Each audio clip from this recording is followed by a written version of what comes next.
Shana Tova.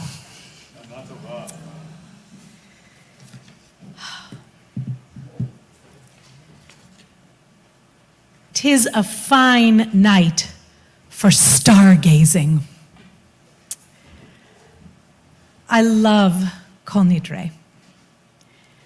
On this night, in storefronts and synagogues the size of cathedrals, every place that is blessed to have history, to have had builders, to have loved ones whose memories are enshrined on walls and in the hearts of those who gather.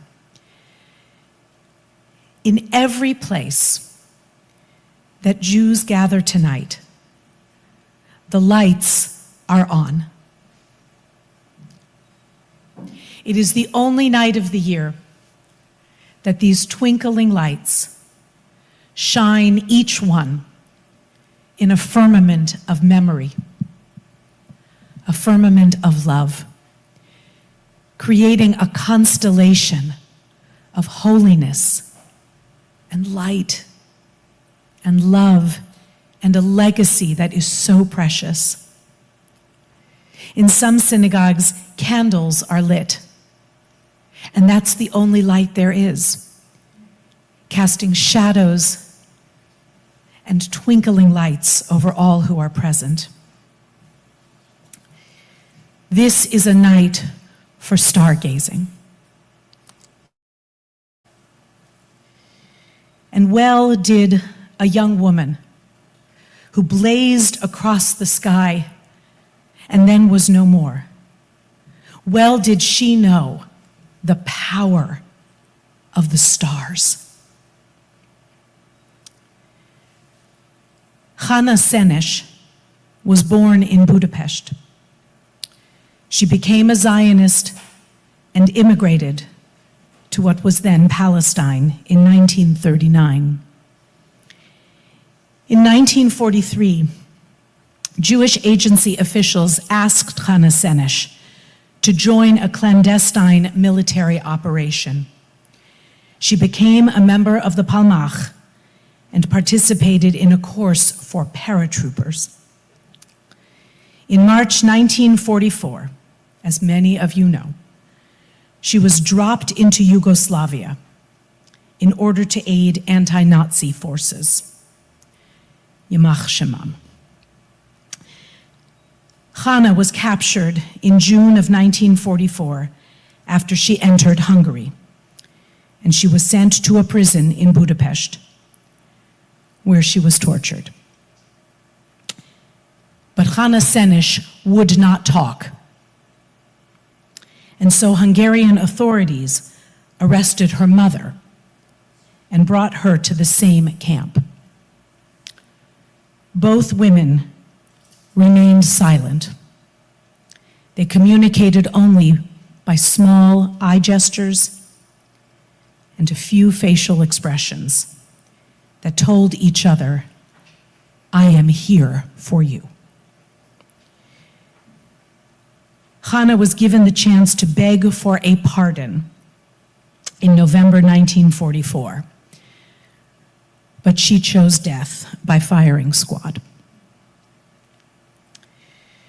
In her last minutes on this earth, this young woman, this child, 23 years old, spoke truth to power and excoriated her captors for the evil that they perpetrated on this earth, on her people, on millions of innocent people, on her mother.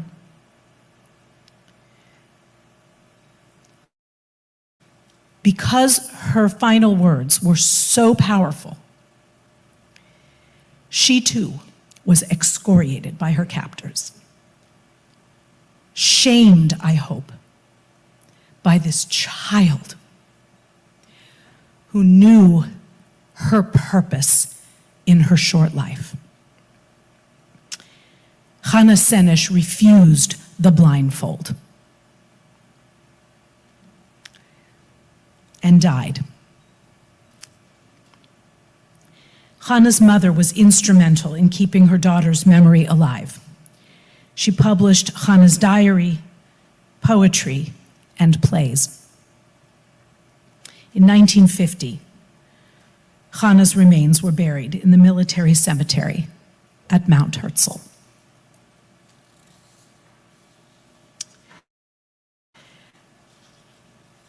Chana Senesh was a shooting star across our heavens. And because she knew the power of the lights of the night sky, she wrote, "There are stars up above, so far away we only see their light, long, long after the star itself is gone." And so it is with people that we loved. Their memory keeps shining ever brightly, though their time with us is done. But the stars that light up the darkest nights, these are the lights that guide us. We ask on Yom Kippur, where can wisdom be found? Found in a brilliant, unimaginably courageous young woman whose light continues to shine in the pantheon of the greats. Chana was right, as you all know. So many of the stars that we see in our night sky, so long ago, burnt out. And yet their light continues to travel. Our nearest star, the sun, well, its light takes 8 minutes and 20 seconds to reach our eyes. And Sirius, the closest and brightest star visible from the northern hemisphere, takes 8.6 light years to reach our eyes. Starlight from Polaris, the North Star, took 433 years to reach our eyes. And for a little perspective, the Voyager spacecraft that left in 1977 and is still up there has only traveled one light day. The universe is so vast, and we are so small. Yet each of us is made of the same star stuff that powered the beautiful souls whose lights shine in this sanctuary and whose light continues to shine long, long after their time with us was done.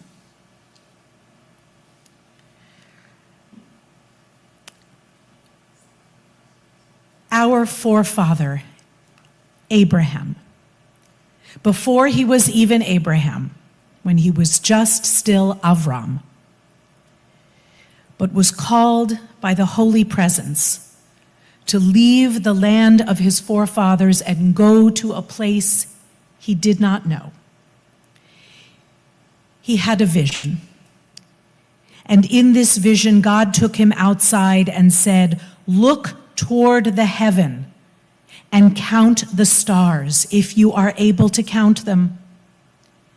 So shall your offspring be."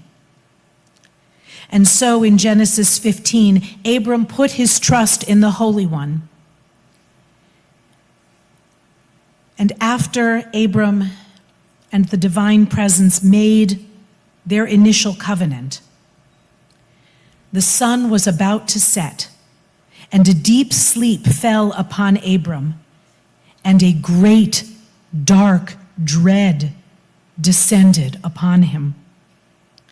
And God said, "Know well that your offspring shall be strangers in a land not theirs, and they shall be enslaved and oppressed 400 years.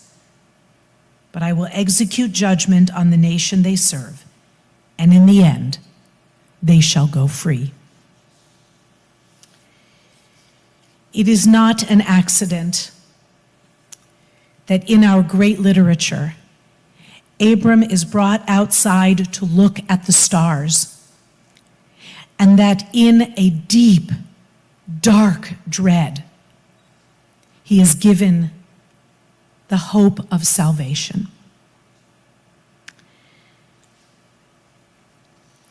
I know that there is, for many of us, a sense of dread. It is a dark night. And yet, when Abram is told his descendants will be like the stars, it's not a stretch to say that I think the Holy One was not referring to quantity. We are a tiny, tiny people. And so, since it hurt my soul, since I was very small, wondering what God's message could have been to Abram, since it is clear we are not as numerous as the stars in the sky. It gives me comfort to know that I was not the first to wonder how that prophecy could be made and what it means. And so, I am so grateful to the great Hasidic master, Rabbi Yehuda Leib Alter of Ger, who lived from 1847 to 1905 and was known as the Sfat Emet, the one whose lips spoke truth. He said God's promise was qualitative. To be a Jew is to be like a star, to bring light to places of darkness. This, even and especially when Israel descended into the darkness of its Egypt, its mission was clear: to light up the darkness of the darkest parts of the world. Rabbi Shai Held teaches, in addition to the Sfat Emet's comments, that to understand the mission of the Jew in this world, there is something crucial to keep in mind about the nature of stars. Stars do not eliminate the darkness. Instead, stars mitigate the darkness.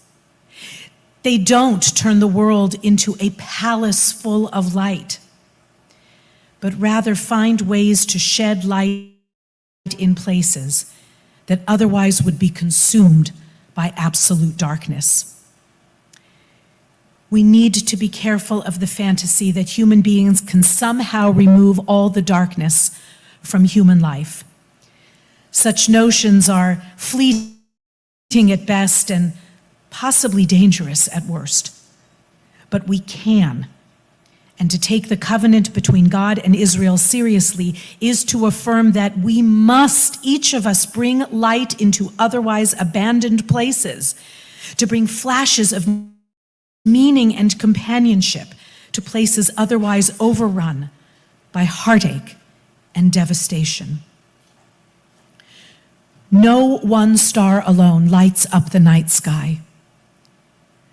Each of us together, our small, bright, radiant piece of stardust, can bring comfort in the night. On this night of stargazing, let our eyes be clear and our skies be bright, our hearts open, and our path ahead, one that we can illuminate, each of us, with our gifts. There are stars up above, so far away, we only see their light. Long, long after the star itself is gone.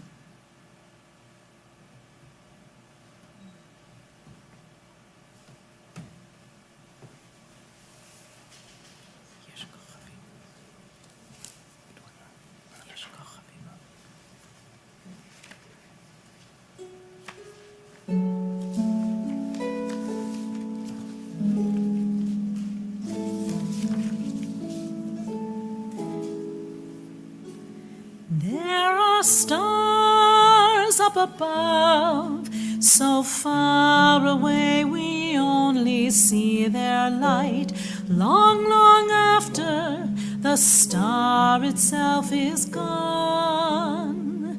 And so it is with people that we loved. Their memories keep shining ever brightly, though their time with us is done. But the stars that light up the darkest night, these are the lights that guide us as we live our days. These are the ways we remember. We remember as we live our days. These are the ways we remember. We remember. יש כוכבים שאורם מגיע ארצה, רק כאשר הם עצמם עבדו ואינם. יש אנשים שזיו זכרם מאיר, כאשר הם עצמם אינם עוד בתוכנו. אורות עבי ומבהיקים בחשכת הליל, הם שמראים לאדם את הדרך, את הדרך. As we live our days, these are the ways we remember. We remember.